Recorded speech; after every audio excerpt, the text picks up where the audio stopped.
또한 끓는 물에는 이 클로로겐산이라고 하는 폴리페놀과 같은 좋은 성분이 다 녹아버려서 우리가 흔히 감자를 삶았을 때 삶은 물은 다 버리잖아요. 그러니까 이 감자를 삶았을 때 그 좋은 성분도 어느 정도 같이 버려진다고 보시면 될 것 같습니다.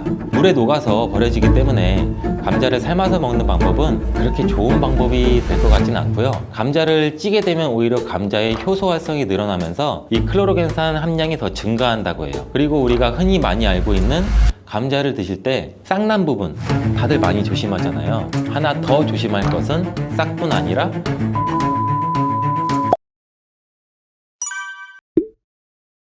삶아 먹고 데쳐 먹고 쪄 먹고 볶아 먹고 전으로 부쳐 먹고 정말 다양하게 먹는 채소가 바로 감자인데요. 건강에 좋은 감자도 잘 알고 드셔야겠죠. 먼저 감자를 드실 때 어떤 거와 함께 먹으면 안 되고 주의해야 될 점은 무엇이 있을까요? 감자는 바나나와 함께 드시면 안 됩니다. 그 이유를 한번 알아볼까요? 바나나는 칼륨과 다양한 영양 성분 그리고 식이섬유가 풍부해 에너지 공급과 다이어트에 좋기를 소문났는데요. 감자와 절대 함께 먹으면 안 된다니 정말 생각도 못하지 않나요? 나트륨을 배출하는데 도움을 주기로 유명한 칼륨은 바나나뿐만 아니라 감자에도 풍부하게 함유가 되어 있습니다. 함께 드시게 되면 칼륨이 몸속에 과다하게 들어오고 그렇게 되면 세포의 수분 균형이 깨져 근육과 신경에 과도한 이완을 초래할 수 있고 근육의 무력감과 만성 손발 저림을 넘어 심하면 심장 부정맥을 일으킬 수가 있습니다. 또 혈압 상승도 같이 일으킬 수가 있고 함께 드시지 않고 따로 드시게 되면 이 칼륨은 우리 몸에 정말 좋은 효능을 발휘하는데 몸속 나트륨을 배출할 뿐만 아니라 칼륨은 혈관을 확장해서 몸속의 노폐물도 원활하게 배출되도록 도와줍니다. 또한 이 감자의 풍부한 칼륨은 알카리성으로 혈액의 산성화를 방지해서 뼈에서 칼슘이 빠져나가는 것도 막아주고 마그네슘과 같이 근육의 수축과 이완에 큰 도움을 줘서 다리나 종아리 근육의 갑작스러운 경련을 예방해주는 역할도 같이 해주기 때문입니다. 따라서 감자는 고혈압, 동맥경화,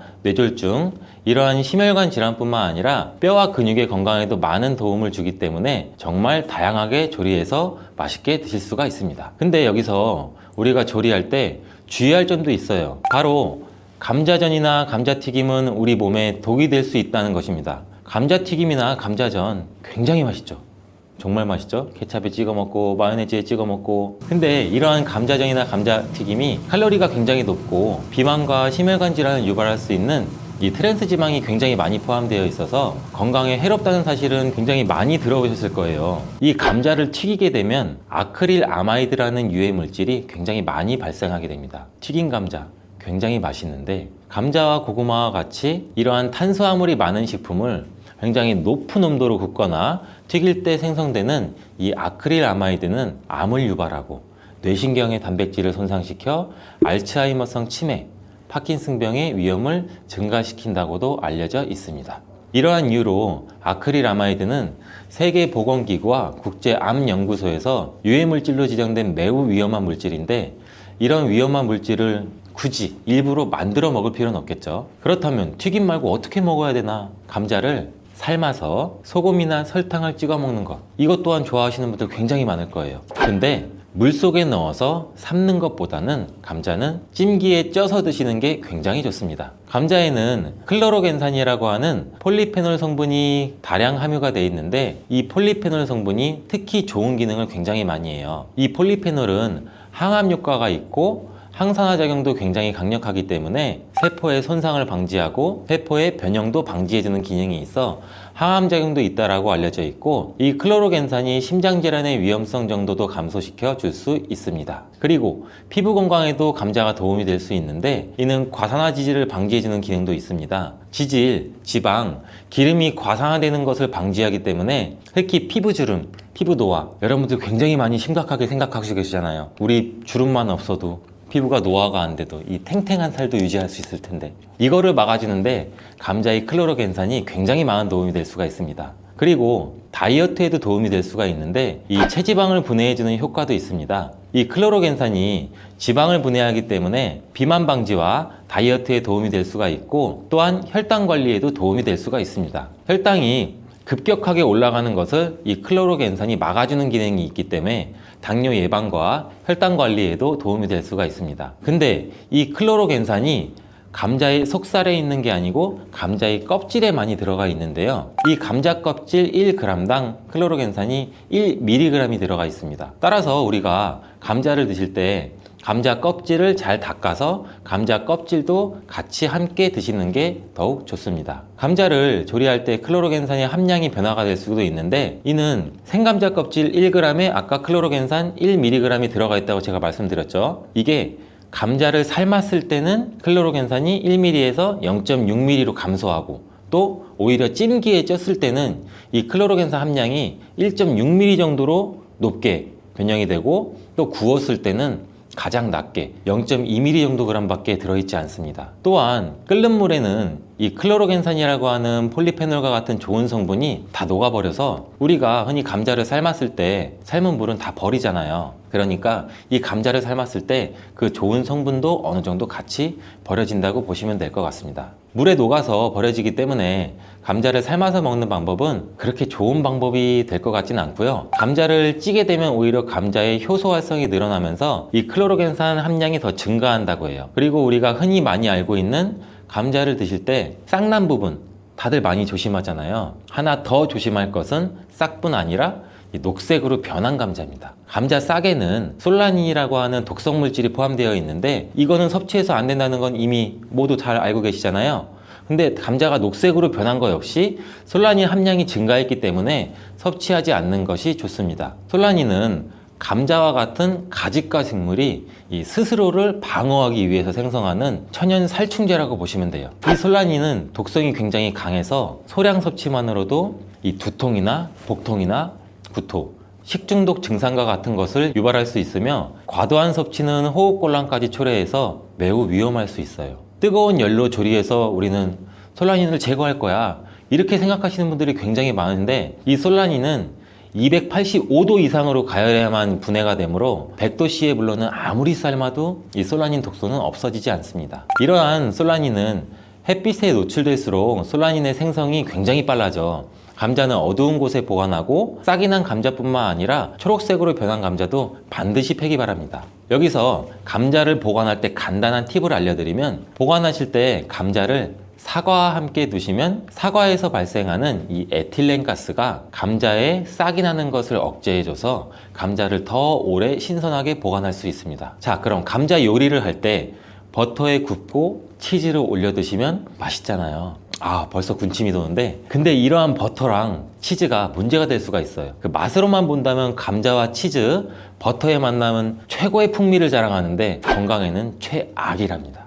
이 치즈와 버터를 감자 요리에 사용하게 되면 이 포화지방과 나트륨의 섭취를 증가시키게 돼서 심혈관 건강에 굉장히 안 좋은 영향을 끼칠 수가 있는데 이 치즈와 감자를 함께 드시면 맛과 식감이 아주 좋지만 고지방의 치즈는 칼로리를 증가시킬 뿐 아니라 감자의 영양 성분도 같이 파괴할 수가 있습니다. 특히 이 치즈에 들어있는 포화지방은 나쁜 콜레스테롤, 즉 LDL 콜레스테롤 수치를 높일 수가 있으며 이는 심혈관 질환의 위험도 같이 증가시킵니다. 또한 치즈에 함유된 나트륨은 혈압 상승도 유발할 수 있고 혈압이 상승하게 되면 다양한 심혈관 질환 문제도 같이 발생하게 됩니다. 따라서 저지방 또는 무지방 치즈를 선택해서 같이 곁들여 드시길 바라겠습니다. 감자와 궁합이 잘 맞는 음식에는 무엇이 있을까요? 자, 삶은 감자를 먹다 보면 우리 목 막히잖아요. 이때 우유 드시는 분들 굉장히 많으시죠. 저도 어렸을 때 감자를 설탕에 찍어 먹거나 소금에 찍어 먹고 있으면 엄마 목말라! 엄마가 물을 안 줘요. 왜 물을 안 줘? 근데 그때 엄마는 우유를 주셨어요. 저희 부모님은. 어른들의 지혜가 굉장히 대단하다고 생각해요. 저는. 이때 우유를 드시면은 아주 잘 선택한 거예요. 감자를 먹게 되면 좋은 이유 중 하나는 풍부한 단백질을 섭취할 수 있다는 건데 감자가 탄수화물 덩어리로 알려져 있는데 실제로는 고품질의 단백질도 함유하고 있어요. 이 감자의 단백질은 우유와 계란에 이어서 흡수율이 굉장히 높으며 콩보다 우수한 단백질로 여러 군데에서 평가받고 있습니다. 하지만 감자에는 비타민 A, 칼슘, 지방이 부족한데 우유가 감자의 부족한 영양 성분을 완벽하게 보충해줘요. 반면에는 우유에는 비타민 C가 부족한데 감자의 비타민 C가 풍부해서 서로의 궁합이 쿵짝쿵짝 굉장히 잘 맞는 거죠. 감자를 우유와 함께 갈아 마시거나 따뜻한 감자 스프를 만들어 드시는 것도 매우 좋습니다. 감자를 껍질째 조리해서 우유와 함께 드시면 혈당 상승 걱정 없이 우리 몸에 에너지와 영양을 충분하게 공급할 수 있습니다. 다음으로는 감자와 궁합이 잘 맞는 음식에 식초가 있습니다. 감자와 식초와의 조합은 매우 생소하지 않아요? 처음 들어보셨죠? 근데 감자에는 각종 비타민이 정말 많이 들어있는데 그 중에서도 특히 비타민 C가 풍부하게 많이 들어있어요. 감자 한 개에는 비타민 C 우리가 섭취하는 하루 권장 섭취량의 30% 이상이 들어있는데 사과보다 무려 3배나 많은 양이에요. 감자의 비타민 C는 이 스트레스 해소랑 강력한 항산화 작용을 해서 우리 몸의 면역력도 같이 강화시켜 주는데 이 비타민 C는 콜라겐 조직도 같이 강화해 피부를 탄력 있게 유지해주고 노화 방지에도 도움을 줍니다. 비타민 C가 열과 산에 약한 것은 굉장히 많이 알고 계시죠? 근데 놀라운 사실은 감자의 비타민 C는 감자 전분으로 인해서 마치 보호막처럼 삥 둘러싸여 있는 것처럼 열에 의한 손상이 적다는 거예요. 따라서 이 감자는 열에 익혀도 이 비타민 C가 많이 파괴되는 것을 걱정하지 않으셔도 됩니다. 이 비타민 C는 산도가 높은 환경에서 더욱 잘 흡수되면서 감자 요리나 감자 샐러드를 하실 때는 식초나 레몬즙을 약간 뿌리면 이 비타민 C의 흡수율을 또 높일 수 있어요. 양파 또한 감자랑 함께 드시면 보약이 되는데 이 감자가 위 건강에 좋다는 사실을 알고 계시나요? 그 이유는 바로 항염작용을 하는 폴리페놀과 아르기닌 성분 때문이에요. 이 성분들은 우리 몸의 위 벽을 보호하고 이 세포의 변형을 막아 염증도 감소시키면서 독소를 제거하는 역할도 같이 해요. 이뿐만 아니라 감자는 알카리성 식품으로 건강에 이로운 식품으로 손꼽히는데 우리 몸이 산성화될 때 다양한 질병의 위험이 굉장히 높아져요. 특히 혈액 중에 산도가 올라가게 되면 염증이 발생하고 이 염증은 다양한 질환도 유발시키고 이 염증이 암과 다른 질병으로도 발전한 가능성이 있기 때문입니다. 그렇기 때문에 이 알칼리 식품인 감자를 섭취를 해서 우리 몸을 중화시켜서 질병을 예방할 수도 있습니다. 양파는 감자와 마찬가지로 알칼리성 음식으로 인정받아서 감자의 항염 및 항암 효과를 강화하는 뛰어난 시너지를 보여주는데 이 혈관 청소부라고 불리는 양파는 혈관 벽을 강화시켜주고 염증도 효과적으로 제거해줍니다. 또한 감자에 포함된 비타민의 흡수율을 높여줘 감자의 효능도 극대화시켜 줄 수 있습니다. 자, 감자와 같이 먹으면 좋은 음식 중 또 다른 한 가지는 토메이토입니다. 이 토마토가 건강에 이로운 슈퍼푸드라는 사실은 여러분들 누구나 다 알고 계시잖아요. 이런 토마토는 감자와 함께 드시면 정말 보약과 같은 효능을 발휘하게 되는데요. 토마토와 감자를 함께 섭취하는 것은 항산화 물질과 비타민의 섭취를 증가시키며 특히 토마토의 라이코펜과 감자의 비타민 C는 함께 작용해서 신체의 항산화 작용을 극대화시켜줍니다. 이 둘의 만남은 우리 면역 체계를 강화시켜주고 염증도 감소시켜서 전반적인 우리 몸의 건강을 증진하는 데 도움을 줄 수 있습니다. 이 토마토와 감자는 심혈관 건강을 강화하고 혈압을 조절하는 데 도움도 줄 수 있는데 이 풍부한 섬유질과 항산화 물질은 장내 환경도 개선해 주기도 합니다. 또한 콩과 식물들도 감자와 함께 먹으면 정말 좋은데요. 이들은 함께 먹으면 균형 잡힌 영양 성분을 섭취하게 됩니다. 이 콩과 식물은 식물성 단백질, 섬유질, 철분, 마그네슘과 여러 비타민을 포함해서 심혈관을 건강하게 해주고 소화기관의 건강 개선과 혈당 조절에 훌륭한 효능을 발휘합니다. 따라서 당뇨병도 예방할 수 있고 혈당을 조절해주면 혈관이 건강하게 유지되고 혈관의 건강은 또 치매 예방에도 큰 역할을 해주는 거예요. 콩과 식물과 감자를 함께 섭취하는 것은 이 단백질과 필수 미네랄의 훌륭한 조합을 만들어주기도 해요. 포만감을 유지시켜주고 장기적인 에너지 공급도 지원하고 감자의 복합 탄수화물과 잘 어울려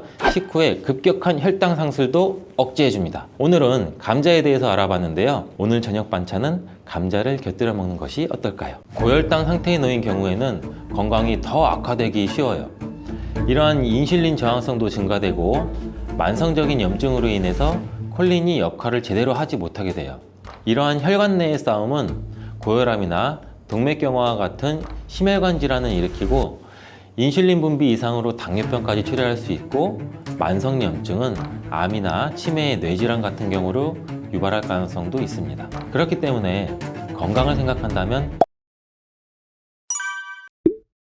계란과 절대 같이 먹어서는 안 되는 첫 번째 음식은 정제된 탄수화물 덩어리인 빵입니다. 많은 분들이 아침으로 즐기는 계란과 빵은 암과 치매 예방에 가장 나쁜 조합이라고 할 수 있는데, 이는 브레인푸드라는 별명까지 있는 계란에는 콜린이라는 성분이 굉장히 풍부한데, 이 콜린은 뇌 기능을 강화해주고 뇌세포의 중요한 부분을 이루는 비타민 B 복합체예요. 이는 기억력과 집중력 증진에 굉장히 많은 효과를 보여서 기억력 저하, 치매, 알츠하이머 예방 및 치료에 많은 도움을 주는 성분이에요. 이 콜린 성분을 함유시킨 의약 처방전이 있어서 구매를 할 수 있는 전문 의약품으로도 나와 있고, 또 건강기능식품으로도 많이 나와 있는데, 이는 혈관 내의 염증을 줄여줘서 암 예방에도 굉장히 많은 도움을 준다고 해요. 그런데 놀랍게도 이 콜린과 반대로 작용하는 것이 바로 밀가루예요. 이 밀가루는 75% 이상이 탄수화물로 구성되어 있고, 이런 저품질의 탄수화물이 많은 빵을 먹게 되면 혈당 수치가 올라가는 혈당 스파이크, 이 혈당 스파이크는 갑자기 혈당이 치솟는 경우거든요. 이게 발생하고 이로 인해서 혈관이랑 뇌세포에도 손상을 줘요. 계란과 빵을 같이 먹게 되면 우리 몸에서는 마치 전쟁이 일어나는 것처럼 그런 현상이 일어나게 되는데, 어떤 현상이냐면, 계란 속에 들어있는 콜린은 뇌세포를 보호하기 위해서 방어막을 형성하려 하는데, 이때 빵에서 나온 탄수화물에 의해 생성된 독소가 이 방어막을 파괴하게 돼요. 계속 싸우고 전쟁을 일으키는 거죠. 특히 백미로 이루어진 쌀밥, 빵 같은 정제된 탄수화물로 된 음식을 자주 섭취해서 고혈당 상태에 놓인 경우에는 건강이 더 악화되기 쉬워요. 이러한 인슐린 저항성도 증가되고 만성적인 염증으로 인해서 콜린이 역할을 제대로 하지 못하게 돼요.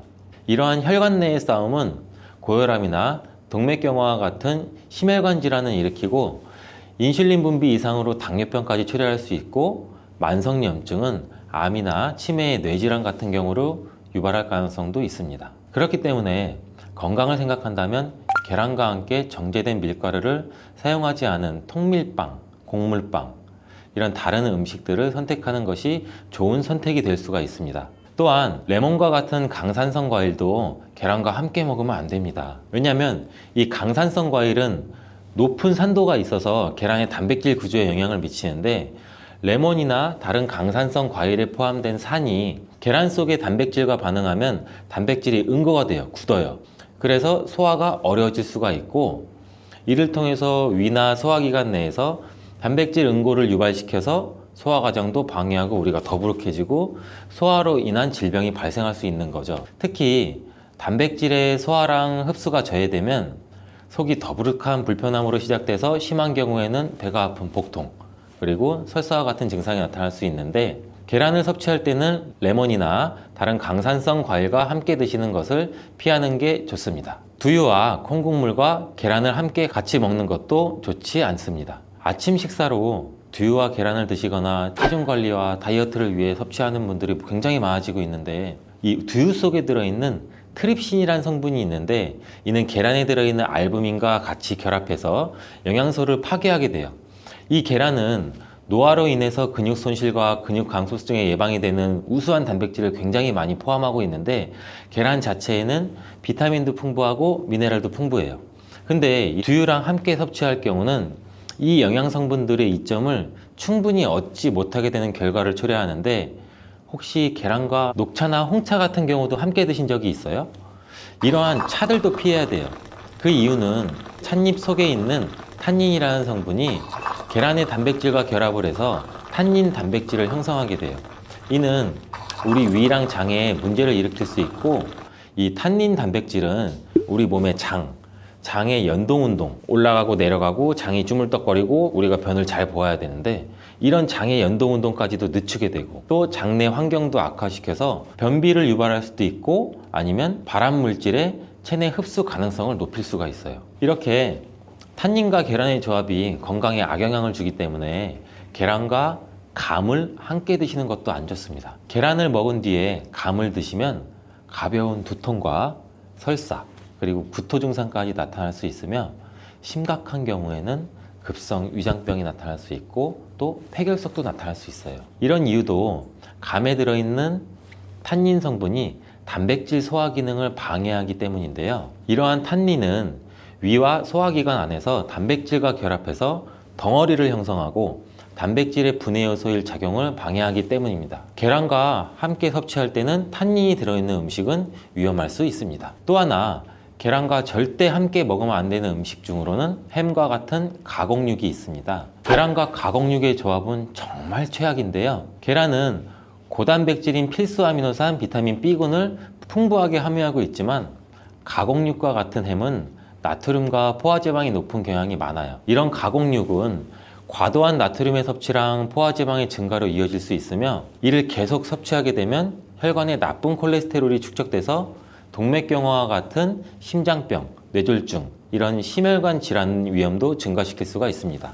또한 가공육에 포함된 첨가물과 방부제는 소화를 방해하고 장내 환경에 안 좋은 영향도 미칠 수가 있고, 계란을 드시는 것을 꺼려 하시는 분들은 계란이 콜레스테롤 수치를 올려서 우리 몸에 건강에 해롭다고 생각하시는 분들도 굉장히 많은데, 이 생각이 틀렸다는 것을 제가 알려드릴게요. 유독 계란이 콜레스테롤을 높여서 성인병을 유발하는 주범인 듯한 이야기는 왜 생길 걸까요, 도대체? 콜레스테롤이 함유된 식품은 계란 말고도 정말 많은데, 그 이유는 계란 한 알에 들어있는 콜레스테롤 양이 사람이 하루 섭취해야 할 콜레스테롤 양의 65%나 되기 때문입니다. 콜레스테롤 양만 따지면 계란 하나를 먹었다면 콜레스테롤이 든 다른 음식은 무조건 피하셔야 돼요.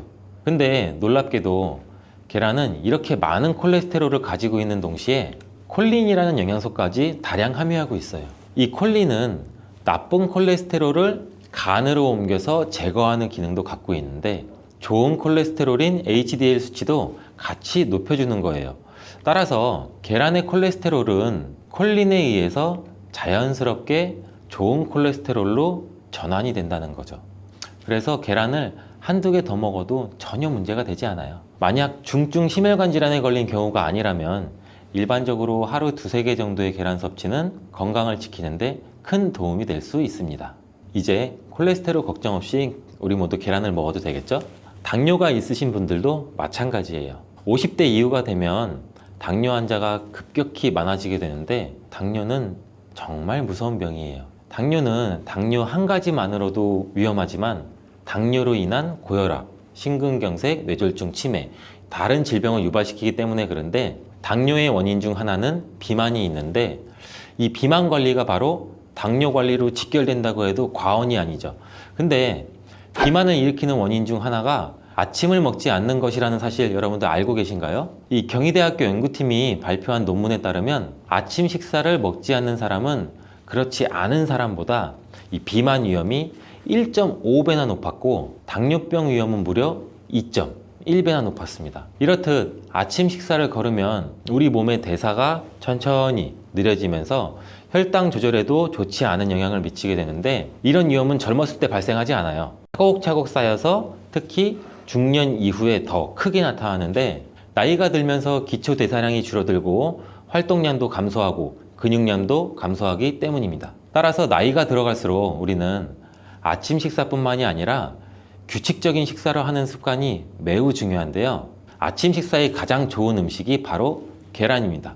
계란에는 우리 몸에 꼭 필요한 다양한 영양소가 풍부하게 들어있기 때문인데, 특히 당뇨 때문에 고생하시는 분들 굉장히 많으시죠. 이 당뇨 때문에 고생하시는 분들에게는 최고의 식품이라고 할 수가 있어요. 우선 계란에는 고품질의 단백질이 굉장히 많이 들어있는데, 계란 한 개에 약 6g 정도가 들어있고, 이 단백질이 포만감도 오래 유지시켜줘서 과식도 예방하는 데 굉장히 많은 도움이 되고, 또 이 단백질은 혈당을 조절하는 호르몬인 인크레틴이라는 호르몬 분비를 촉진시켜서 식후 혈당이 급격히 상승하는 혈당 스파이크도 억제하고 안정적으로 유지하는 데 굉장히 효과가 좋습니다. 이뿐 아니라 계란 노른자에는 비타민 D, 비타민 B, 콜린 등 중요한 영양소들이 풍부하게 들어있어 비타민 D는 인슐린 분비와 감수성을 높이고 면역력도 길러주고, 콜린은 간 건강에 도움을 줘서 지방간을 예방하는 데 굉장히 효과적인 성분입니다. 이 지방간은 비만과 당뇨의 위험 요인 중 하나인데,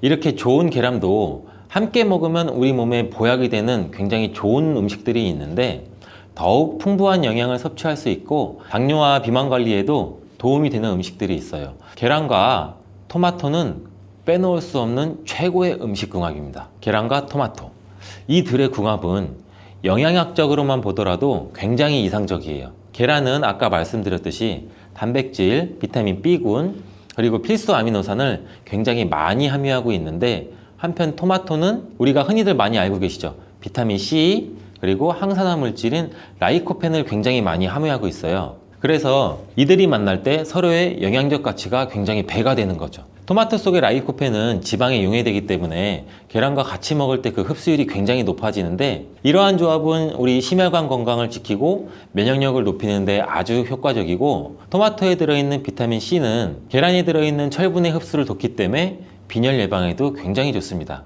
우리 철분제 드실 때 흔히 비타민 C와 같이 섭취하라고 말씀드리잖아요. 이와 같은 이유 때문인데, 또 하나를 보면 올리브유를 두른 팬에 계란과 토마토를 넣고 살짝 볶아 드시면 아침에 최고의 식단이 될 수 있습니다. 요즘 또 아보카도 식단도 굉장히 인기가 많은데요. 흔히 지중해 식단 뭐 이렇게 말씀을 많이들 하고 계시죠. 계란과 아보카도도 굉장히 좋은 궁합인데, 계란에는 매번 말씀드리지만 굉장히 많은 영양소가 있는데, 아보카도에 함유된 건강에 좋은 지방산, 특히 오메가3 지방산과 비타민 E를 많이 갖고 있어 이 두 가지 재료가 만나면 서로가 영양적 시너지가 굉장히 폭발합니다. 이 아보카도 속의 건강한 지방은 계란이 단백질 흡수를 더욱 좋게 하고 흡수율을 더욱 높입니다. 또 계란 속에 있는 비타민과 무기질은 아보카도의 지방산을 흡수하는 데 도움을 주고, 이러한 조합은 심혈관 질환 그리고 뇌 건강에 굉장히 긍정적인 효과도 주고 전반적으로 건강을 굉장히 많이 향상시키는 효과도 같이 갖고 있는데, 이 아보카도와 계란을 함께 먹음으로써 식이섬유와 건강한 지방의 결합이 우리 몸의 포만감도 높이고 장내 환경을 굉장히 많이 개선을 시킬 수가 있습니다. 간단하게 아보카도와 계란 샐러드를 아침에 만들어 드시면 어떨까요? 계란을 또한 채소와 함께 드시면 비타민의 흡수율도 증가시킬 수가 있어요. 특히 호박을 섭취하면 부교감 신경을 활성화시켜서 마음을 안정시키고 또 불안감 및 긴장을 완화시켜 주는데 높은 효능을 발휘합니다.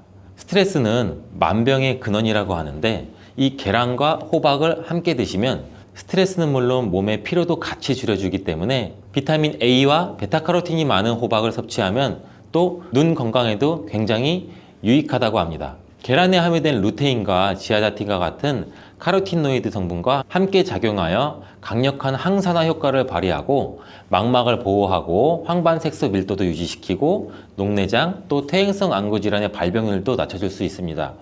우리 흔히 많이 드시는 눈 영양제 조합을 보면은 루테인, 지아잔틴, 항산화 물질인 아스타잔틴, 또 베타카로틴과 이렇게 다 같이 구성이 되어 있는 걸 보셨을 거예요. 그 이유가 바로 여기에 있습니다. 최근에 시야가 뿌옇게 느껴지는 분들이 계란과 호박을 곁들인 식사를 하시면 더욱 좋답니다. 계란과 완벽하게 어울리는 다른 식재료 중 하나는 치즈가 있습니다. 치즈는 그 맛이 좋을 뿐만 아니라 영양학적으로도 계란과 아주 좋은데, 계란이 완전 식품으로 여겨질 정도로 여러 영양소를 가지고 있음에도 불구하고 상대적으로 칼슘 함량은 굉장히 낮아요. 근데 유제품인 치즈는 칼슘을 풍부하게 함유하고 있어서 이를 보완해 줄 수가 있죠. 특히 유제품 중에서는 치즈는 계란과 굉장히 잘 어울리는데, 치즈는 발효된 우유에서 만들어지면서 그 발효 과정에서 유산균이 작용해 단백질 함량이 감소해서 과다한 단백질의 섭취를 피하면서도 서로 영양적 혜택을 굉장히 많이 보완할 수가 있어요. 이 사과도 계란과 정말 잘 어울리는 식품인데, 다양한 영양소가 계란에 굉장히 균형 있게 포함되어 있는데, 이 비타민 C와 식이섬유가 상대적으로 적은 편이라는 점에서 사과가 이를 완벽하게 보완해 줄 수가 있어요. 사과는 비타민과 식이섬유가 많아서 장 기능을 활성화하고 배변을 원활하게 하는 데 기여할 뿐만 아니라 혈관에 누적된 해로운 콜레스테롤도 없애 동맥경화, 심장질환, 뇌졸중 등 심혈관 질환을 예방하는 데 도움을 많이 줘요. 특히 단백질 소화에 매우 이롭다는 점에서 계란 섭취 후 소화가 약간 더부룩하게 느껴지시는 분들이라면 이때 사과를 드신다면 소화액 분비를 촉진시켜서 소화를 도움을 줄 수 있습니다. 오늘도 똑똑하고 건강한 식습관을 위해 노력해보면 어떠신가요? 건강한 습관이 나를 만든다. 잊지 않기를 바라겠습니다. 빈혈이 있는 분들이 들깨를 꾸준히 섭취를 하시면 이 빈혈도 개선하는 데 굉장히 많은 도움을 받을 수가 있어요. 이렇게 좋은 들깨가 가장 취약한 단점이 있어요. 그건 바로 열에 약하고 쉽게 산패된다는 거예요. 통들깨보다는 들기름으로 많이 섭취하게 되는데, 이 들기름을 짤 때 굉장히 좋아요. 들기름을 짤 때 보통은 200도 이상으로 가열을 해서 들기름을 볶아서 기름을 짜게 되는데, 이때 몸에 좋은 오메가3 지방산이 대부분 파괴가 많이 돼요. 그래서 들기름을 드실 때는 저온에서 압착한 기름을 사용하시는 것이 좋습니다. 저온 압착유 또는 생들기름이라고도 하는데, 이 기름을 요리에 사용할 때도 열에 오랫동안 가열하지 말고 요리가 끝나갈 무렵에 촉촉촉 이렇게 들기름을 넣어 주시거나 먹기 직전에 드레싱해서 드시는 게 굉장히 좋습니다. 들깨를 이렇게 드시면 당뇨와 혈당이 싹 사라지고 치매도 예방할 수 있어요. 들기름, 들깨 하면 뭐가 생각나나요, 여러분들은? 들기름에 북어와 미역을 구수하게 볶아 시원한 북어 미역국을 끓여 먹어도 정말 맛있잖아요. 그죠? 건강에도 좋다는 이 들기름과 들깨, 잘못 먹으면 암에 걸리고 혈관 건강에도 악영향을 줘서 치매도 유발할 수 있다는 사실 알고 계셨나요? 어떻게 먹을 때 건강을 해쳐 암에 걸리고 또 치매를 유발하는지, 그리고 어떻게 먹는 것이 우리가 건강하게 먹는 방법인지, 또한 어떻게 보관하는 것이 가장 좋은 방법인지 제가 들깨에 대한 모든 것 알려드릴게요. 나이가 들면서 산책하기도 힘들고 관절도 쑤시고 무릎 통증, 이것 때문에 힘드시지 않나요, 여러분들? 들깨의 첫 번째 효능은 바로 관절염에 좋다는 거예요. 무릎이나 관절 통증 때문에 병원에서 진통제를 처방받고 약국에서 또 진통제를 받아 드시고, 이때 이 처방받는 우리 진통소염제의 역할이 우리 몸속에 프로스타글란딘이라는 물질이 있어요. 이 물질의 생성을 억제해서 통증을 막아주는 기전인데, 이 들깨 속에 함유되어 있는 식물성 오메가3 지방산인 알파리놀렌산이라는 게 함유되어 있는데, 이는 체내에서 염증을 일으키는 프로스타글란딘이라는 생성을 억제하는 데 아주 좋은 효능을 발휘해요. 이처럼 우리가 오메가3를 먹는 이유 중 하나도 혈관 건강이나 혈행장애, 피를 맑게 해준다 등등의 역할도 있지만, 몸속의 미세염증을 잡아주는 역할이 굉장히 커서 드시는 분들도 많으신데, 이러한 들깨가 바로 이런 염증 유발 물질을 억제해줘서 진통 역할에 도움을 줄 수 있다는 거죠. 또한 들깨의 두 번째 효능은 바로 뼈 건강에 도움을 준다는 건데, 이는 들깨에 관절염과 무릎 통증이나 이런 거를 완화시켜주는 성분도 들어있으면서 뼈 건강에 도움을 주는 이유는 이 칼슘 함량도 높기 때문이에요. 이 들깨 100g에는 약 한 390ml 정도 되는 칼슘이 함유가 되어 있다고 하는데, 뼈 건강에 아주 도움을 줄 수 있는 좋은 식품이기도 해요. 이러한 들깨를 꾸준히 섭취하면 이처럼 칼슘의 흡수도 많아져 골다공증 예방에도 참 좋은데, 중년 이후 노화가 진행될 때 영양 불균형이 생기면서 많이 발생이 하게 되는데, 여성의 경우 폐경 이후에는 골밀도가 많이 감소가 되고 골다공증 발생되는 확률도 높아진다고 해요. 골다공증으로 인해서 노인들의 골반 골절이 일어날 수가 있는데, 이 골반 골절로 인해서 65세 이상이신 분들은 30%가 1년 내에 사망하고, 또 80세 이상인 분들은 50%가 2개월 이내에 사망을 할 수도 있다고, 굉장히 위험하다고 해요. 그럼 노인들에 대한 뼈 관리는 굉장히 중요하겠죠. 이 골다공증 관리에 뼈 건강을 유지하고 골절 위험을 줄이기 위해서도 굉장히 중요해요. 뼈 건강을 위해서 우리 들깨를 꾸준히 섭취하는 게 좋겠죠. 나이가 들면서 깜빡깜빡하는 일도 잦아지고 기억력도 떨어져서 고민되시는 분들 많으시죠? 이제는 걱정하지 마세요.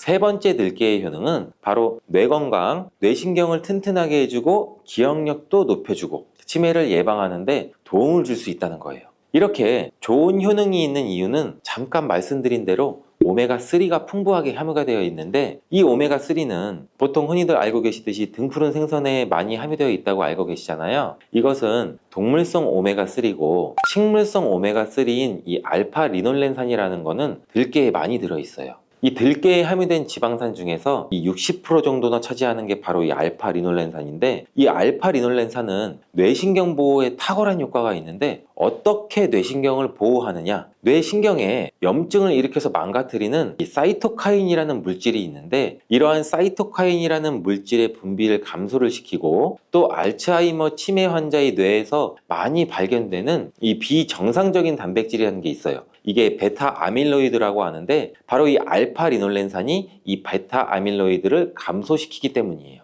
참치에도 많이 함유되어 있다는 DHA 많이 들어보셨죠? 이 DHA가 대표적인 뇌기능 강화 물질인데, 이 DHA가 우리의 기억력도 높여주는 데 도움 주고 또 학습 능력 또한 좋게 만들어주는데, 이 DHA는 체내에서 잘 합성이 되지가 않아서 식품으로 섭취를 하는 게 좋아요. 이 들깨에 함유된 알파리놀렌산이 흡수될 때 바로 이 DHA로 전환이 돼요. 그래서 어린이 전용 오메가3 같은 경우에서도 약국에서 많이 보시면 이 EPA보다는 DH 함유량이 높은 영양제도 굉장히 많이 찾아볼 수가 있는데, 이렇듯 들깨가 뇌신경이나 뇌 건강에 좋은 이유가 바로 이것 때문이에요.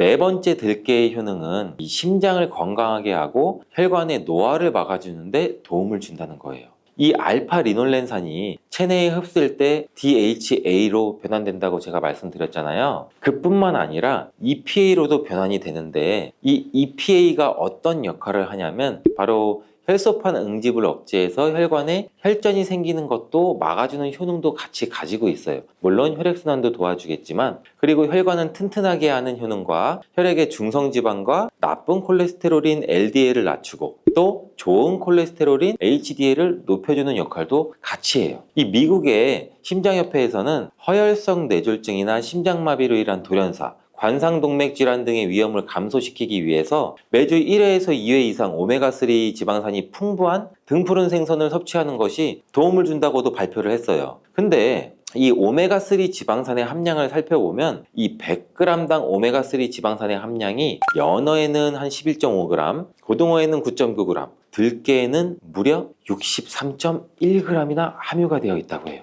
굉장히 많이 함유되어 있죠. 이렇듯 들깨에는 연어에 비해서 5배 이상 들어있다는 건데, 들깨를 꾸준히 드셔서 혈관도 건강하게, 심장도 튼튼하게 유지하시기 바라겠습니다.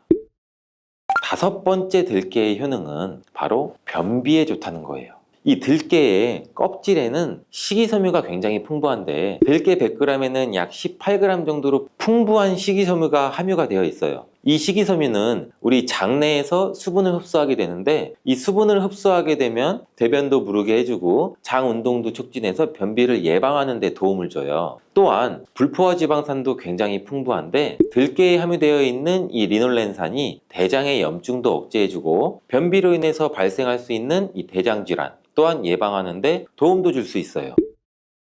여섯 번째 들깨의 효능은 바로 이 췌장을 건강하게 하는데 도움을 준다는 거예요. 들깨에는 또 루테올린이란 성분이 풍부하게 들어있는데, 이 성분은 몸 안에서 인슐린에 대한 반응도를 높이는 기여를 해요. 이게 무슨 말이냐면, 우리 췌장에서 인슐린이 분비가 되죠. 인슐린이 조금만 분비하게 돼도 몸 안에서 이 인슐린에 대해서 반응을 잘하면 혈당이 급격히 올라가는 것도 막아주고, 또 췌장에서 인슐린 분비도 멈추는 역할을 하겠죠. 이렇게 췌장의 부담을 많이 덜어줄 수 있다는 거예요. 루테올린을 통한 인슐린 반응도가 높아지면 당뇨도 예방할 수 있고 혈당 조절에도 많은 도움을 받을 수 있어요.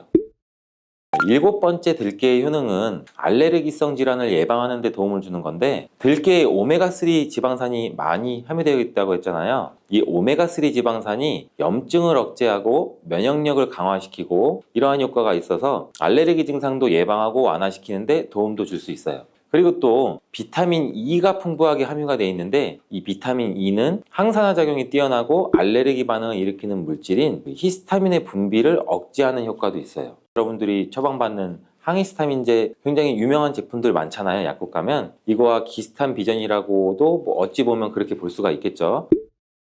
여덟 번째 들깨의 효능은 빈혈에 좋다는 거예요. 들깨에 약 100g에는 철분이 14mg 정도 함유가 되어 있는데, 이는 시금치의 약 2배에 해당이 돼요. 시금치보다도 이 철분 함량이 높아서 빈혈에 도움을 줄 수도 있고, 그뿐 아니라 이 들깨에 함유된 비타민 B12라는 성분은 이 조혈작용, 즉 피를 만들어주는 작용을 도와주는데, 이 조혈작용이란 혈액 속에 혈구를 어떻게 보면 만들어내는 과정을 말하죠. 빈혈이 있는 분들이 들깨를 꾸준히 섭취를 하시면 이 빈혈도 개선하는 데 굉장히 많은 도움을 받을 수가 있어요. 이렇게 좋은 들깨가 가장 취약한 단점이 있어요. 이건 바로 열에 약하고 쉽게 산패된다는 거예요. 통들깨보다는 들기름으로 많이 섭취하게 되는데, 이 들기름을 짤 때 굉장히 좋아요. 들기름을 짤 때 보통은 200도 이상으로 가열을 해서 들기름을 볶아서 기름을 짜게 되는데, 이때 몸에 좋은 오메가3 지방산이 대부분 파괴가 많이 돼요. 그래서 들기름을 드실 때는 저온에서 압착한 기름을 사용하시는 것이 좋습니다.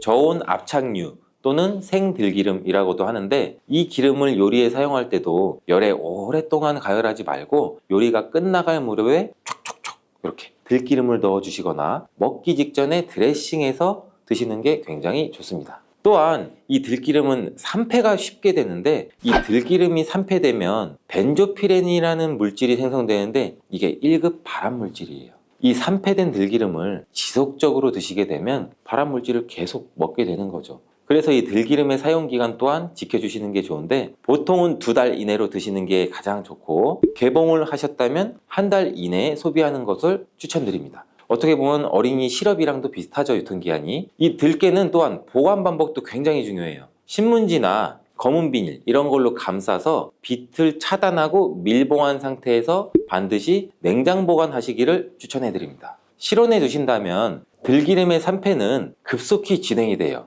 근데 이 들기름을 오래 보관할 수 있는 방법도 있는데, 이것은 참기름과 섞어서 보관하는 거예요. 이 참기름에는 비타민 E와 세사몰이라는 성분이 있는데, 이 성분이 들기름의 산패를 막아줘서 도움을 주죠. 이 세사몰이라는 성분은 참기름을 고온에서 볶거나 기름을 짜는 과정에서 생성되는 물질인데, 이 때문에 다른 기름에 비해 참기름이 산패가 느리고 지속성이 좋은 거예요. 그래서 들기름과 참기름을 7:3, 8:2 정도로 섞어서 보관하시면 조금 더 오래 보관할 수가 있습니다. 근데 들깨를 기름으로 드시게 되면 들깨 껍질을 섭취할 수가 없잖아요. 들깨 껍질에 몸에 좋은 식이섬유와 대표적인 항산화 물질인 이 페놀 성분들을 다 버리게 되는 거예요.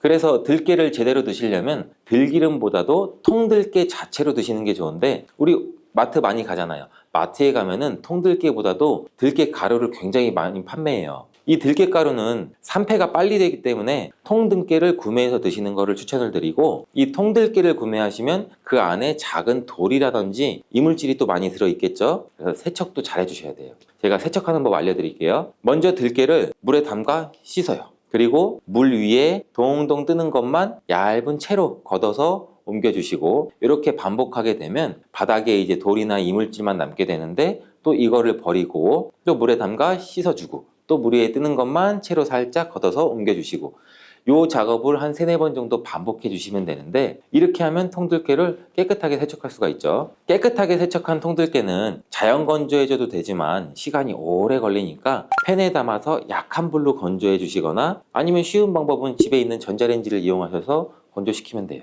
근데 전자레인지를 이용한 건조 방법을 제가 알려드릴게요. 세척한 통들깨를 접시에 담아서 한 5분 정도 돌려주시면 돼요. 이때 수시로 상태를 확인해 줘야 돼요. 아직 건조가 5분 정도면 건조는 덜 됐을 거예요. 근데 오랜 시간 전자레인지에 돌리면 들깨가 탈 수가 있죠. 이렇게 5분 정도씩 돌려가면서 중간중간 상태를 확인해 주고 완전히 건조될 때까지 이 작업도 반복해 주시면 돼요. 이 완전히 건조된 통들깨는 그냥 스푼으로 떠서 드셔도 되고, 먹을 만큼씩 믹서기에 갈아서 음식에 넣어서 드셔도 되고, 통들깨 자체로도 음식에 넣어 드셔도 되죠. 이렇게 하시면 들깨를 산패되지 않은 채로 신선하고 건강하게 버리는 거 없이 드실 수가 있습니다.